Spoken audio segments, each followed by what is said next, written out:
Em nome do Pai, do Filho e do Espírito Santo. Amém. Amados irmãos e irmãs, é com muita alegria que estamos aqui para juntos estudar e meditar o Evangelho que a nossa igreja nos propõe para esta terça-feira da 18ª semana do Tempo Comum.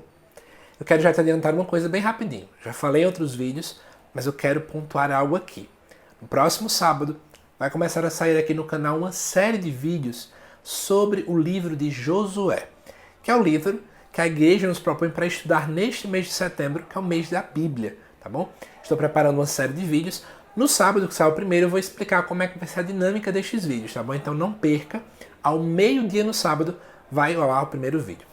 Espero você lá, mas vamos lá.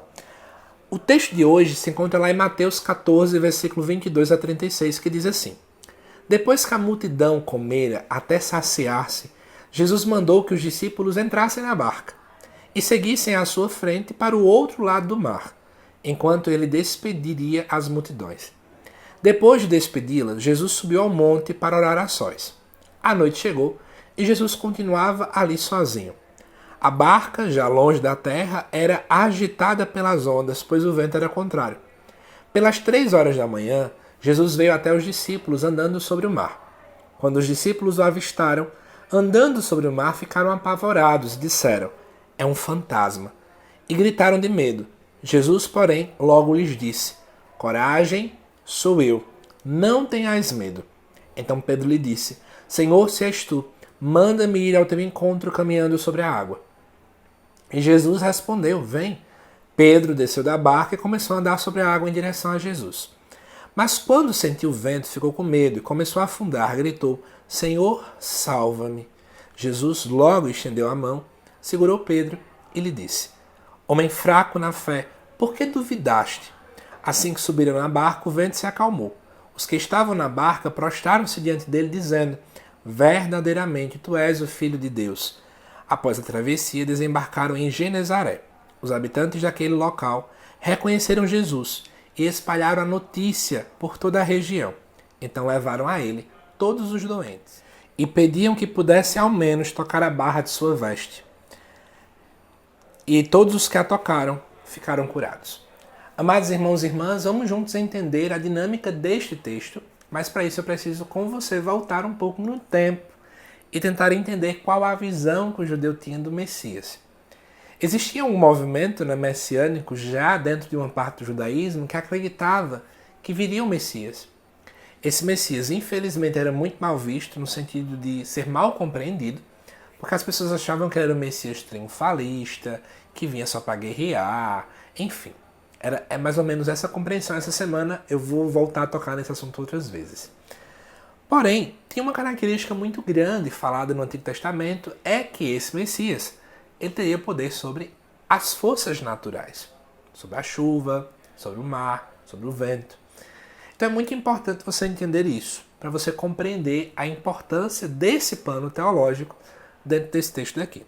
Então vamos lá comigo. O versículo 22 e 23 eu não vou comentar tanto. Eu quero comentar, na verdade, do versículo 24 em diante. Aqui mostra que Jesus estava sob uma barca, né? E aí ela foi agitada pelas ondas. Jesus veio então até os discípulos andando sobre o mar. Olha que interessante. O mar, para o povo daquele tempo, era o local onde estavam ali habitando animais perigosos. O mar sempre tinha esta alusão. Então era no mar onde habitava o mal. Obviamente, muitas embarcações sumiam, né, quando estavam ali no mar. Então as pessoas sempre traziam uma imagem muito negativa do mar. Então, por exemplo, quando a gente pensa, né, naquela passagem da tempestade acalmada, que o mar vem acabar balançando aquele barco, a gente pode pensar que é o mal que está balançando ali. Aqui Jesus anda por cima do mar. Isso para dizer que Jesus está acima e ele domina o mal. Olha como é que é interessante esse jogo teológico. E aí vai dizer que os discípulos, quando veem ele, se apavoram, obviamente, e vão achar que ele é um fantasma. Só que Jesus diz uma expressão muito interessante. Coragem, sou eu. Atenção para a expressão sou eu. Lá em Êxodo, quando Deus aparece para Moisés, ele usa aqui a expressão eu sou. Então isso, obviamente, o próprio catecismo da Igreja Católica vai nos orientar um pouco sobre essa expressão.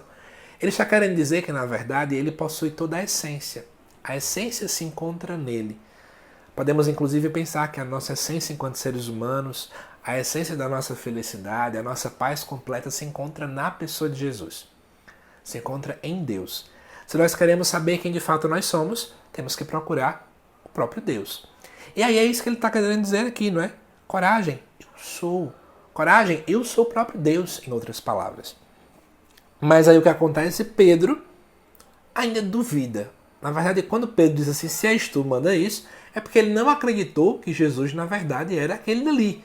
Então ele diz, manda que eu vá até ti. Ele vai e manda, vem. Pedro começa a andar. Só qual é o grande problema de Pedro? Pedro sente o vento, fica com medo e começa a afundar. Qual é o problema de Pedro? Pedro não foca na pessoa de Jesus.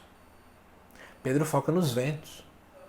Pedro, geralmente, dentro dos evangelhos, simboliza a igreja, não é? Porque Pedro era o representante inicial da igreja, o primeiro papa da igreja. Então podemos pensar em quantas e quantas vezes nós, enquanto igreja, não olhamos para o Cristo. Somos discípulos dele, portanto precisamos seguir a Cristo, mas nós acabamos prestando atenção mais aos ventos que estão ao nosso lado e esquecemos do Cristo. É a ele que nós precisamos seguir. E isso tem que ficar essa grande lição para nós. Focar no Cristo e não nos ventos que estão aparecendo. E aí por isso que o próprio Jesus vai dizer, estende a mão para ele, vai dizer que ele é fraco na fé, né? Porque duvidou. E aí é interessante depois você perceber que os que estavam na barca vão se prostrar e vão dizer que ele realmente é o Filho de Deus, porque ele comanda, ele manda nas forças naturais, como eu já expus para vocês. E aí a grande reflexão que eu queria trazer para vocês é o seguinte, será que nós somos como Pedro? Estamos acabando, né, não olhando tanto para o Cristo. Nós somos discípulos de Jesus. Precisamos caminhar em direção a Ele. Mas muitas e muitas vezes a gente fica atento aos ventos e esquecemos do Cristo. E o Cristo é que tem que ser o centro da nossa caminhada. Não são as picuinhas, não são as fofocas, não são os problemas, não são as dificuldades. O foco da nossa caminhada precisa ser a pessoa de Jesus Cristo. Se assim não for, nós não vamos jamais conseguir chegar até o nosso objetivo final, que é o céu. Espero que você tenha gostado desta reflexão. Se você puder, compartilhe com outras pessoas, assim você me ajuda a evangelizar, tá bom? E te aguardo nos próximos vídeos aqui do canal. Até mais!